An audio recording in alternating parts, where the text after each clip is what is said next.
What's up, guys? Today we're going to be doing a review on the Eberlestock Recon Bino Pack. Stick around, see what it's about.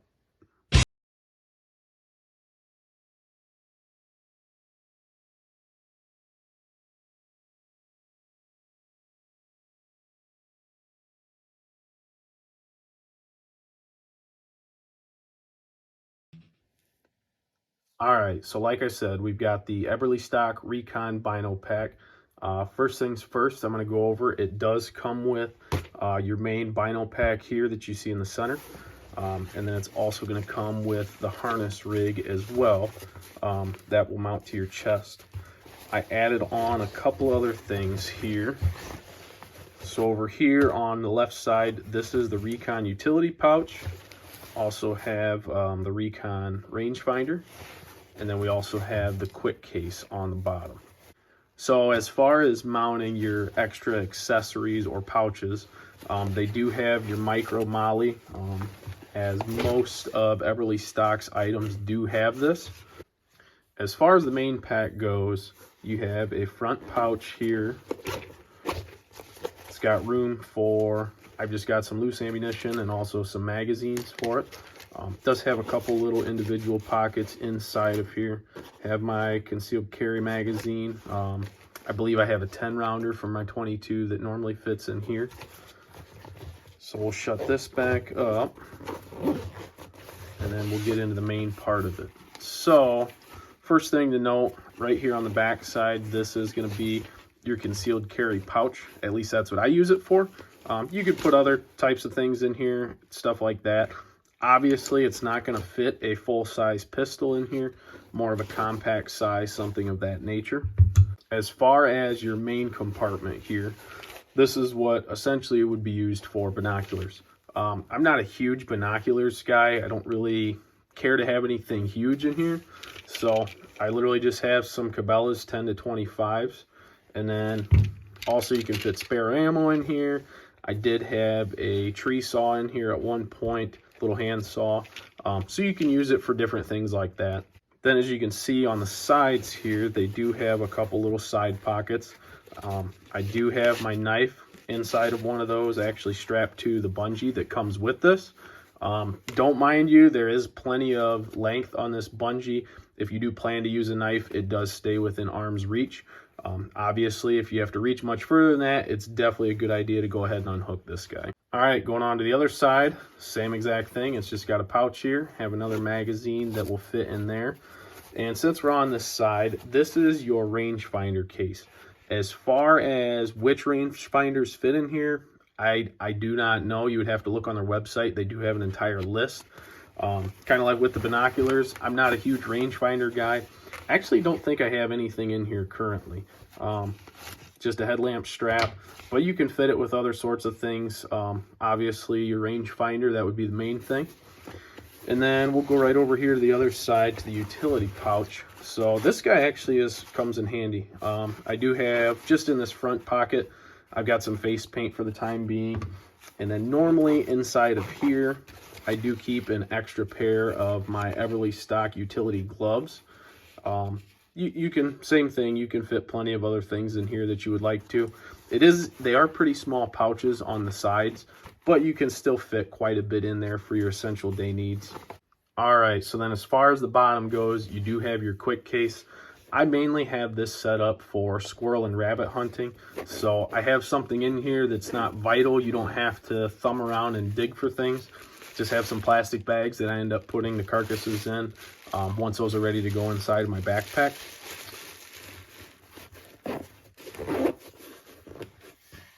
So as far as mounting the quick case here, it's actually much easier than the sides where you've got the micro molly that you've got to try and weave in and out of.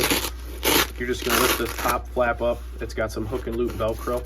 You can set this to certain depths if it makes it easier to kind of swing up and down for you to be able to see inside of there. I keep mine up a little bit tighter just for the fact that I don't have anything vital in there that I need to be reaching in there all of the time. All right, let's talk about the back side of this, the harness. So this is going to be your back harness here. They do have the Eberlestock mesh that does help out with sweating and heat and that kind of things. They do have 4 adjustable clips here, straps I should say, with clips. So normally what I like to do is I'll leave the top 2 attached, and then also the right side here. And then I will swing this over my head, get my right arm through this side, and then we'll go ahead and clip this last. So I will show at the end of this video me wearing this. You will see how easy you can do it. The tighter you leave your straps, it actually makes it quite a bit harder. So you can loosen these as much as you want. It's actually very easy to loosen and tighten all these straps. And then the last thing that we've got here is just another MOLLE pouch that I added on the back. I would consider it a mag dump pouch. I haven't really used it a ton for anything yet. I just thought it would be something nice to have on the back if you decided that you wanted to put stuff in there, travel a little lighter without a backpack. One more thing I forgot to mention on the straps here is they do have a couple little spots here where you can hook things. I would imagine you put comms on there, different flashlights, things like that. That's actually what I have here, is just a micro headlamp that I ended up clipping onto here. It makes it very nice for you to be able to walk and see hands-free. You can change different settings on there, red, green, whichever the case is. All right, so here you can see I kind of have the pack laid out of everything that I had fit inside of it. Obviously, there was definitely some more room. You could fit some other things. I would say as far as comfortability wearing this amount of stuff, absolutely. I have no problem adding anything else in here. Super easy to put in and out of the pack, each item. The main thing I would say is if you're going to use that back pouch, there are some better options instead of a concealed carry to throw in there up top.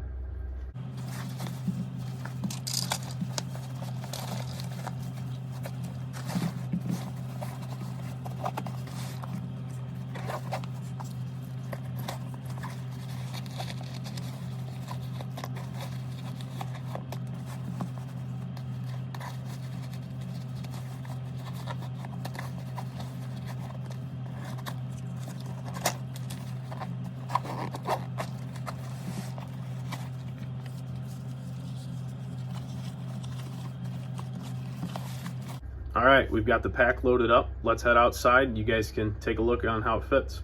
All right, so as far as putting the pack on, kind of how I explained earlier is I go ahead and put my shoulder through, and then I go ahead and get my head through up top. It is a little more cumbersome trying to do it with a hood on. You will have to pull your hood all the way through before you move on and go ahead and clip that strap on.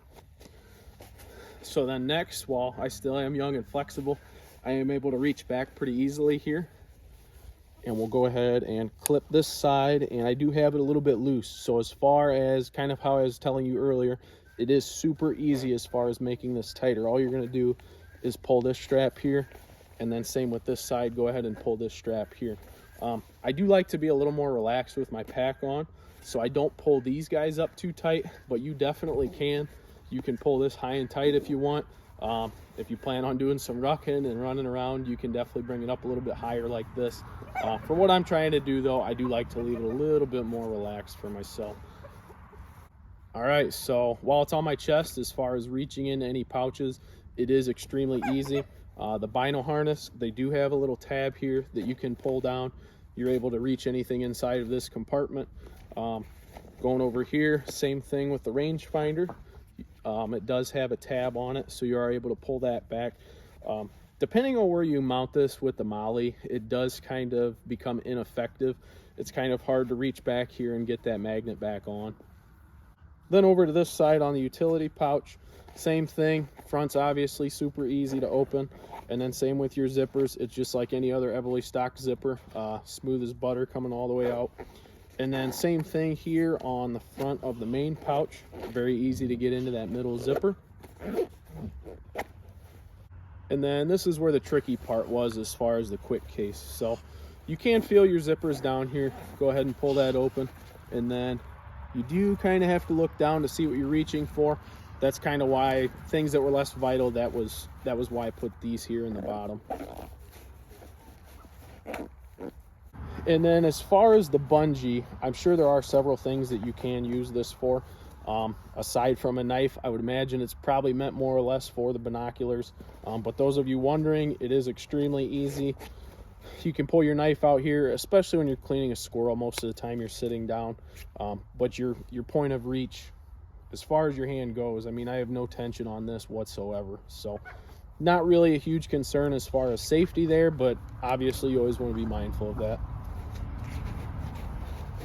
All right, so as far as shouldering a weapon, I'm sure some of you have kind of wanted to know this. It does take a little bit of use to getting to. It's not a huge deal though. It's actually, you can pull up pretty easy on it. You are gonna have some, if you're holding a low down here, it is gonna kind of get in the way for you, but it's really not terrible as far as shouldering or anything. It's the main thing I would say is when you're coming up, you may have to push that rifle out just a little bit further than what you normally would. And that's pretty much it for the Eberlestock Recon Bino Pack. If you guys have any questions or anything, go ahead and put them down there in the comments section. Like, subscribe, and thanks for watching.